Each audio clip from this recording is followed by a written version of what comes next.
Welcome to Just Thinking. This is Mary Greendale. The title of this show grew out of a lifetime of curiosity about many different subjects. Some local, some global, and some in between. For each show, I will open with my thoughts and then bring on guests who explore the subject in greater detail. I hope the show inspires healthy discussions on camera and among viewers. To me, the sky's the limit when we are just thinking. Hi, I'm Mary Greendale, and welcome to Just Thinking. Well, the town election is May 22nd. Most seats are unopposed, but there are a few contests. I will be interviewing candidates for any seat in which more than one candidate is running. I will ask the same questions of all candidates so that the viewers can compare one to the other. I have found that this approach works better than a staged debate where people are so nervous we really can't get to know them at all. These interviews will be available on HCAT, on television, on Facebook, and on YouTube. So right now, tonight, we're going to start with the school committee. There are 4 candidates running for 3 seats, and my guest is an incumbent. He has been on the board. This is his first term. He's just finishing his first term. Andy Morton, how are you? Very good. Thank you for having me. Oh, well, you're more than welcome. I'm glad you're willing to do this. It's definitely a lot easier than doing a debate, trust me. Sure.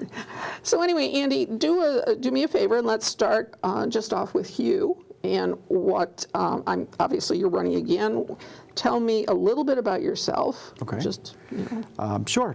My family moved to Holliston about 5 years ago, in large part because of the quality of the schools in this town. I have a daughter who is currently in kindergarten and another one who's in 3rd grade. My wife and I are both educators. I work for the Dedham Public Schools. I'm the chair of the history department, so I teach 2 classes, and then I oversee a department of 14, and then I do supervision, evaluation, curriculum development, and all professional development for the department. And my wife has a similar job in Wellesley. So that's us and how we got here. And then through that, I decided that when I saw that the election was coming up 3 years ago, I had a little bit of encouragement from a few of the members on the committee, and I decided to run. And here we are 3 years later, and I decided to come back.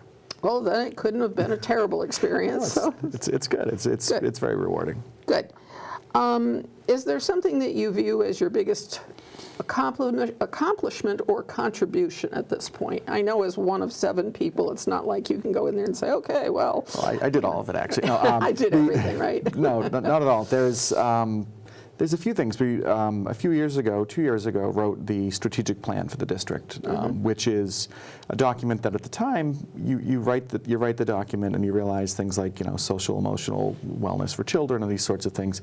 But those are themes that we continue to kind of draw through all of the various goals for the schools and for the superintendent. So being a part of crafting that was really rewarding. Just this past spring, we finished negotiation with the Holliston Federation of Teachers for their contract, and that was a lengthy process. It was one that I was at the end of pleased with the result. I think that everybody on both sides worked hard, and it was really one of those rewarding experiences to know that the board ratified the contract, the teachers ratified the contract, and everyone walked away with some of what they wanted. Okay. You have that experience, I assume, as a teacher, too. So you know what it is like, or are you not closely involved at the... I'm a little less involved with my association in the town I work in, but I've worked closely with them on different things from here and there, particularly when we were looking at updating the supervision evaluation and how that worked as far as what expectations we had for teachers or for administrators and those sort of things. So I had a hand in some of that. Well, that's helpful here too. So when you first decided to run for this, why did you pick the school committee over anything else? Well, both of my parents are educators. Oh my wife is, I am. My mother-in-law. There's a trend here. My father-in-law taught at one point, so it's wow. We joke about it being the family business. But I guess. I think it's what I know, it's what I feel comfortable with, it's where I feel like I can contribute. Sure. I've worked in different schools at different levels, and I've worked for nonprofits with children, so I feel like there's just a level of understanding of schools that I have that I thought would be helpful. Okay, all right, that makes sense. Well, let's see. I think we've pretty well covered what relevant experience do you have specifically for the work of the committee. I think you've pretty much covered that already, Okay. don't you? Is there something you'd add? No, I don't think there's anything I'd add. I know that I think I studied education as an undergraduate. I went to University of Maine, graduated a degree in education, did a master's at Simmons in educational leadership. So I feel like those were kind of what set me up for my job that I currently have in Dedham, but I think those have been skills that have served me well in the committee as well. Okay.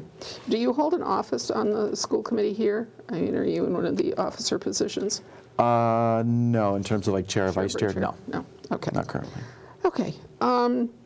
So what do you consider your skills on the committee? What is it that, not just your education and experience, but okay, you know, work well with others, you play well in the sandbox, whatever. Sure. I think to be honest with you, I think everyone in the committee works well with others, which is why we currently are, we've done a pretty good job working together. I think that I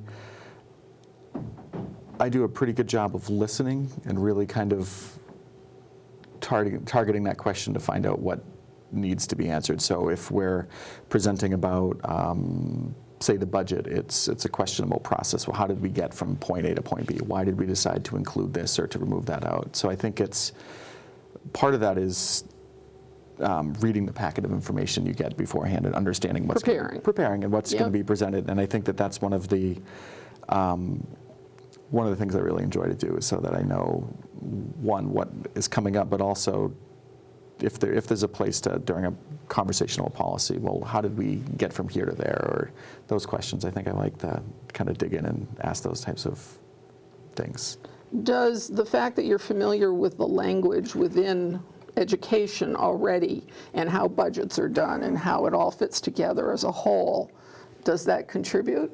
I think so, very much. I think when we speak about special education policy or about a new mandate from the state, or the other night we briefly touched on a bill that's going through the legislature on civics. These are things. Oh yeah, I have heard about that. Just through, or the update to the social studies frameworks. These are frameworks. These are things that I'm familiar with because it's what I do for work every day. So I think in that sense, that gives me the ability to, one, I think understand some of that a little more deeply, but two, also to understand if there's a question I have, I can kind of dig at that in a way that... Just defining what civics is might be a place to start, but we'll do that on another show, because that actually is a very interesting topic, and I think, we will make a note.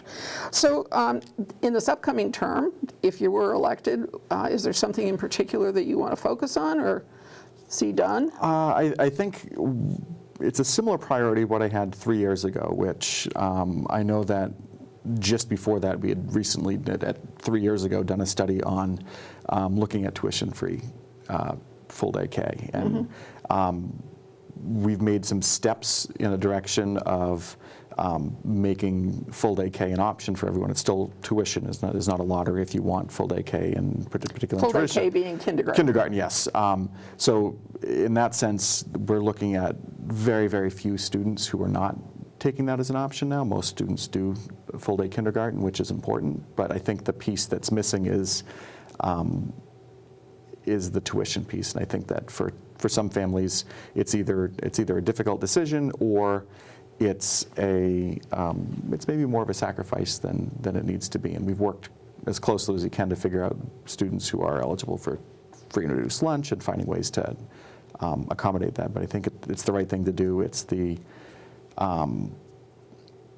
one area where I think that Holliston falls behind. If you look at all of our neighboring communities, we're one of only, I think it's less than 10 now in the whole state that don't offer tuition-free full-day kindergarten. So it's I think behind the curve for us. So I would like to see that happen. I see. I mean, there's some creative ways to fund and finance that, whether it's all at once is expensive over a few years to look at. Reducing the cost, I think it's around $600,000 over, say, 4 years. You phase it in where the payments go down over 4 years and eventually it disappears. All right. So would we say that that's your biggest worry for the Holliston schools at this point, or is there something else? I think the worry there is that the money becomes an issue for some people. I think that we're looking at most of our students accessing full-day kindergarten right now, so in that sense, it's not as big a concern. I think we have a constant issue every year where we're worried about our budget and whether our budget's going to meet guideline and whether the town has the money to help us fund. So when we look at issues that are bigger than that, things that we know maybe maintenance issues, right? If something big comes up, I know that we had last winter a electronic board for our fire system at the high school go, for example, and it was something that we did have the funds available to replace, but there are other big issues. If we have a failure on a roof or a boiler or a septic failure or something, those are very expensive things. I think we need to really start looking at the long-term capital replacement plan for a lot of those things. Okay. I think those are legitimate worries. Do you think that the work that you do is transparent to taxpayers? And either way, what ways might it improve if whatever? I think that the school committee does a really good job of that. Our meetings are all televised. Our subcommittee meetings are all posted. All of our, for example, I know the thing that people are most interested in is the budget process really from October to when we bring it to town meeting, and all of that information is available online. We recently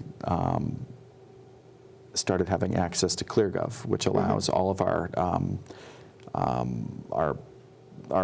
money, our enrollment, our staffing to be available to people online, and you can compare us to similar communities, either a cohort of people that are geographically similar, or they have their own formula for figuring out what communities are more similar to us, either socioeconomic status or size of the community and those types of things. So I think that in that sense we do a pretty good job of being transparent. Our minutes are almost always approved at the next meeting and then available for public access on the website. So I think all those transparency issues are there.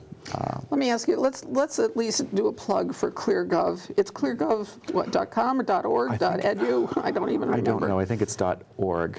Okay. But I think there's also a link to it on your site? On our site. I'm not 100% sure though. Okay. Well, ClearGov, if you Google it, I know that you can just get it, and it is done independently. It's not done by the town, and the people who run it collect all of the statistics and so forth and put them in there for comparable, not just comparable towns, but all towns. So anyway, okay. You don't think then that there's any other thing that you might do to improve communications with the community, or is there anything that you would want to see done? Communication with the community, I think, is a constant challenge. I know that my wife and I are both have full-time jobs and 2 kids, and so just being able to access, the communication from the school, it's what's the best way, what's the best time, and I know that one of the things that we've done with our newsletter in terms of communications is looking at when that actually gets sent out. And if it's sent out, for example, Thursday night at 11 o'clock, shortly after the meeting concludes and it's been approved, we don't get the same level of readership as if it's sent out on Saturday morning, for example, when things are a little bit more calm around the house. And so I think that targeting families with information when they can better digest it is a smart way to go. And so I was impressed with our success with that and how we get more clicks on a Saturday morning than on a Thursday night. So I would never have even considered that at first. But those types of looking at how to communicate in ways that people either aren't overwhelmed or can access that on their own time. Okay. Where do you get your news and information about the community? What's going on in the community in general? Sure. Well, I read the Holliston Reporter. That's usually, they have a good summary of most of the major board meetings. I watch HCAT for summaries of, or for some of the meetings, depending on what's happened in terms of discussion. The Metro West Daily isn't quite as comprehensive in their coverage of our meetings, unless we get towards the spring and it's town meeting or it's budget or those types of things. I recently read your politics blog, and I was hoping that there would be. Well, it's not going to be just politics. Sure. But anyway, yes, I do have a new blog. But those are places to get news, and then I think it's also important to take a look at some of the online Facebook groups to Yeah. just see what is people being, are talking what about. people are talking about in the community, and that's Yeah. while not news, I think it's informative to know public opinion or just which way the wind's blowing. Well, it gives you an idea of what the sentiment is out there, and sometimes it's not fun to read because you realize, oh my goodness. Anyway. Yep. And my final question to you will be then, what do you think is the biggest challenge for the schools in general in the next, let's say, 5 to 10 years? The schools that I graduated, and I grew up went to high school in Maine. Okay. But that, for this purpose, doesn't really matter. The school I went to in high school is a very different high school than Holliston High School is in 2018. And even when I started teaching, schools have really changed in terms of access to technology, in terms of some of the social, emotional health and wellness issues with children, looking at electronic cigarettes. All of these issues are really coming at us fast, and if we don't, as a school, as a community, make a commitment to stay ahead of that, we're going to fall behind, and it's a concern that that I think many people on the committee have. I think if you talk to Dr. Jackson, it's a similar type of concern on their part. Is there's so much happening so quickly. We're doing MCAS online instead of on pen and paper now with our. I know. I have one of them. A student that just had hers. Sure, as young as 3rd grade, and for me that's staggering. It is, but it's also it's a recognition that in my 3rd grade class we had one computer for the whole class, and so just Heck, we were still using abacus. Sure, but that's the important piece, is that the technology is changing, the world's changing, and our schools need to really keep up with that, or we're going to fall behind. Yeah. Are you part of the Massachusetts Association of School Committees? Yes. I mean, how did you stay abreast of what they? I would assume the trends and stuff are probably things that they keep telling you about. Yeah, absolutely. All right. Well, we are just about out of time. If you have just one parting comment that you want to make. I don't know if I have a parting comment, but I've been very grateful for the opportunity over the past 3 years to serve on the school committee, and I hope I've served as people have expected, and I would love to continue on. All right. Well, thank you very much for joining me. Thanks for having me. Okay. So our interview today was with Andy Morton, who's a candidate for school committee.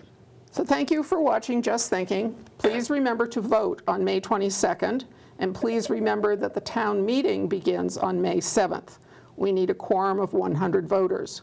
One issue that looms large is the DPW's request for $8.375 million for a new treatment facility at Well 5 on Central Street. This question also appears on the town election ballot as a debt exclusion request. This means that we borrow the money and pay off the note, but do not increase our tax base under Prop 2.5. It is a once and done debt. It must pass at the town election in order to move forward. Please participate in both. Thanks and good night.